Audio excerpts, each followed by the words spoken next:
Hey there, Robin from Anime America here, and Funimation is going to release the 1995 Ghost in the Shell movie in select theaters starting in February. So, yay! Ghost in the Shell!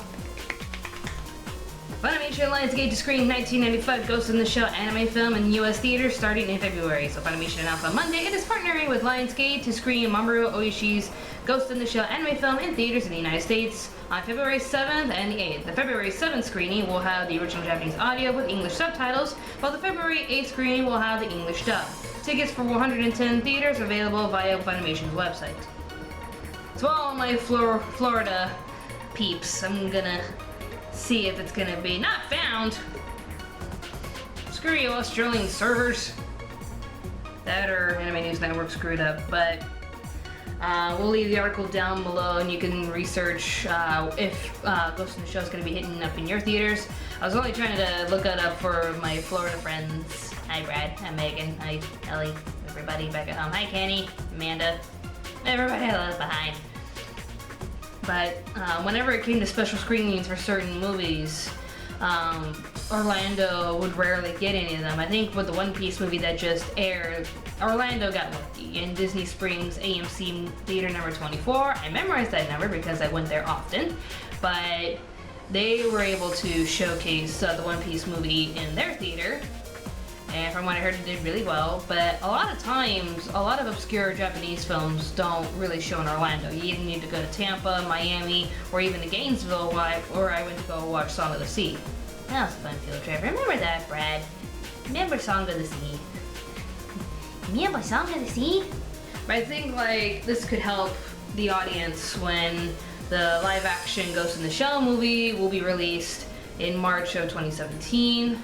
So first in February you can watch the original movie from 1995, either in Japanese or in English, and then in March you can watch the live-action movie with Scarlett Johansson. And people have been asking me what's my opinion on Scarlett Johansson playing as Makoto Kusanagi. I have no doubt that she'll do a good job because Scarlett Johansson, her prime is acting out as an action heroine. Like she's in Lucy, she is Black Widow, she does a lot of action movies, and she's a badass actress. So I have no doubt that Scarlett Johansson is going to do one hell of a job as the Major. And a lot of people keep commenting about, how there's whitewashing in Hollywood, to which I have like one major thing to say as to why it is what it is. Hollywood is a business. You can do your independent films and try to be artistic and not sell yourself out, but Hollywood is a business. And the one way that they make money with their films is hiring big names. And one of the biggest names in Hollywood is Scarlett Johansson. She's a badass action heroine. She can definitely perform as Makoto Kusanagi, the Major. I know she can do a good job, but she's a big name. She's gonna sell tickets to those who really don't care about who gets casted as what. They love Scarlett and they're gonna sit their butts into those seats. Another thing that somebody brought up when it came to Hollywood and how they make their money and who they have to cater to, especially with the movie Doctor Strange, how the Tibetan master was replaced by a Celtic woman. And people were like, oh, it's whitewashing, it's whitewashing, it's whitewashing, to which, where does the majority of a movie's revenue come from? That would be China. So the movie has to do whatever it takes to appease its audience. And the majority of the money that the movie gets from moviegoers are from the Chinese. So if the Chinese love it, they're gonna pay it like no other. And that's where the majority of the movie's revenue comes from.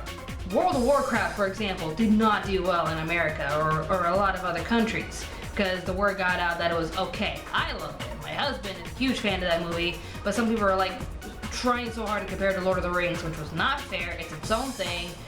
And it's not as bad as people say that it is. But the main reason why financially it did amazingly well, because of China. China loves World of Warcraft, they love this movie and they saw it again and again, and because of China, they're actually thinking about making a sequel to Warcraft, and you're thinking like, how could they do that? It's because of China. China paid for it.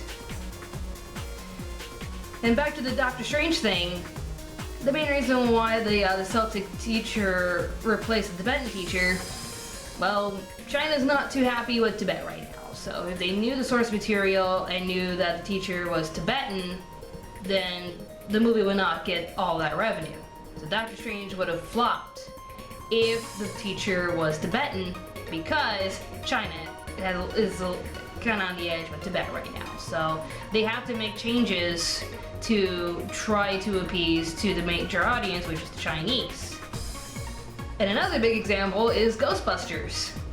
They failed, not only in America because of the bad press that it got, but the Chinese have this strict rule about, seeing ghosts in their movies. And Paranormal Activities did well because it was like really popular outside of China. But I don't think in China it was ever aired because of like the Chinese have a thing against, the supernatural and spirits and ghosts. They think it's highly disrespectful, so they never air that stuff in their country. So with the Ghostbusters, with all the ghosts flying around, it was banned from China. That is a huge reason why Ghostbusters failed, because it was not allowed in China. It was hugely banned because of the ghosts. So once again, you can't really say much. Like, you could try to stick to your morals and say, well, like, you need Japanese actors for these Japanese characters, to which I kind of have to debate that Makoto Kusanagi may or may not be Japanese, because the name is Japanese, but isn't she a cyborg? So, and the Japanese love to, go crazy with their anime characters and their robots, giving them like crazy hair and big eyes and whatnot. To which, like, even the Japanese, when they were given a photo of Scarlett Johansson as the Major, a lot of them were saying, she looks the part, she'll be perfect. So, as much as we want to give diversity and ethnicity a fair chance in Hollywood, it's a business. You can be fair in your artsy movies that are up for Oscars to make you feel. But when it comes to major blockbusters, they're going to pull in the big guns, the big names, the big special effects, and do whatever they can to appeal to the masses to get their money, because that's just how they survive. It's a business.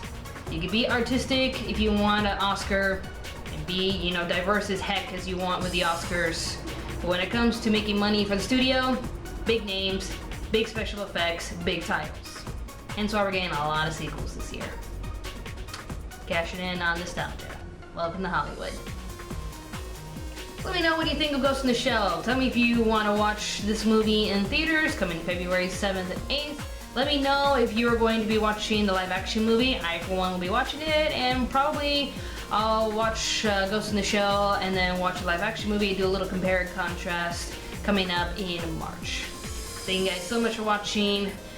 Just leave a comment, like, favorite, and subscribe to Anime America. Take this video, share it with everybody on Facebook, Twitter, Tumblr, wherever you like to go with all your friends. Please share this video so that we can defeat the YouTube algorithm system from kind of smushing us under the rug. We're doing our best to stay alive in this new system. Hashtag notice me YouTube senpai. Notice me YouTube senpai. Notice me. Leave a comment down below if you're gonna see the new live action Ghost in the Shell or not.